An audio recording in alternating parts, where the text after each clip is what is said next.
کے تھانہ شمالی چھاونی میں دو مسلح گینگز کی فائرنگ کا معاملہ آئی جی پنجاب نے 7 نیوز کی خبر پر نوٹس لے لیا ہے۔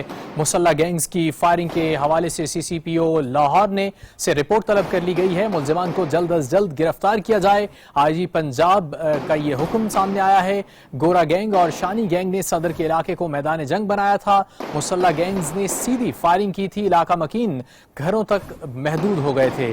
تو آپ کو بتائیں کہ 7 نیوز کی خبر پر ایکشن ہوا ہے، نوٹس لیا گیا ہے۔ مسلح گینگز کی فائرنگ کے حوالے سے سی سی پی او لاہور سے رپورٹ طلب کی ہے آئی جی پنجاب نے۔ ملزمان کو جلد از جلد گرفتار کرنے کا حکم جاری کیا گیا ہے۔ مزید جانتے ہیں نمائندہ 7 نیوز ملک مشتاق سے۔ ملک مشتاق، بتائیے گا، اب سے کچھ دیر پہلے 7 نیوز نے یہ خبر بریک کی اور اب اس پہ نوٹس لیا گیا ہے۔ جی بالکل، چونکہ لاہور میں سیدھی فائرنگ کا یہ واقعہ ہے جس سے کافی زیادہ شمالی چھونی کے علاقہ صدر گول چکر پر جو ہے وہ دہشت پھیل گئی تھی۔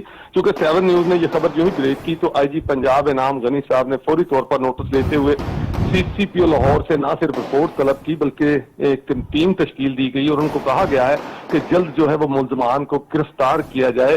اسی حوالے سے ذرائع سے معلوم ہوا ہے کہ چونکہ متعلقہ تھانہ، چونکہ لمحہ فکریہ ہے کہ متعلقہ تھانے کے ایس ایچ او صاحب کو اس بات کا پتہ ہی نہیں تھا، اتنا بڑا واقعہ ہوا اور وہ خواب خرگوش کا مزہ لے رہے تھے اپنے تھانے میں بیٹھ کر۔ لیکن چونکہ اب پولیس کی جب دوڑیں لگیں، اب چونکہ پولیس کے اعلیٰ افسران نے آئی جی پنجاب نے خود نوٹس لیا ہے اور کہہ دیا ہے کہ جلد ملزمان کو پکڑا جائے، تو اب ذرائع سے ہمیں پتہ چلا ہے کہ تمام پولیس کی جو مشینری ہے وہ اس کے پیچھے لگی ہے۔ موقع چیک کر لیا گیا ہے چونکہ یہ علاقہ تھانہ شمالی چھونی ہی ہے اور پولیس افسران کا یہ کہنا ہے کہ جلد جو ہے وہ ملزمان کو پکڑ لیا جائے گا۔ ان کے پاس جو اتنا جدید اسلحہ تھا اس کی بھی تصدیق لی جائے گی کہ اتنا جدید اسلحہ ان کے پاس کیسے آیا، اور یہ جو گینگ وار کا طریقہ کار ہے کہ ایک دوسرے کے سامنے سیدھی فائرنگ کی جا رہی تھی، جس کی وجہ سے علاقے میں کافی زیادہ خوف و ہراس پھیلا۔ اس حوالے سے تمام انویسٹیگیشن کی جائے گی۔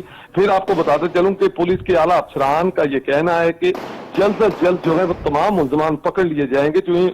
مجھے ذاتی طور پر یہ بتایا گیا کہ 7 نیوز نے جب یہ خبر بریک کی اور اس کے بعد فوری طور پر آئی جی پنجاب نے نوٹس بھی لیا ہے اور نوٹس لیتے ہوئے انہوں نے احکامات جاری کر دیے ہیں۔ احکامات جاری کیے گئے ہیں۔ بہت شکریہ ملک مشتاق آپ کا۔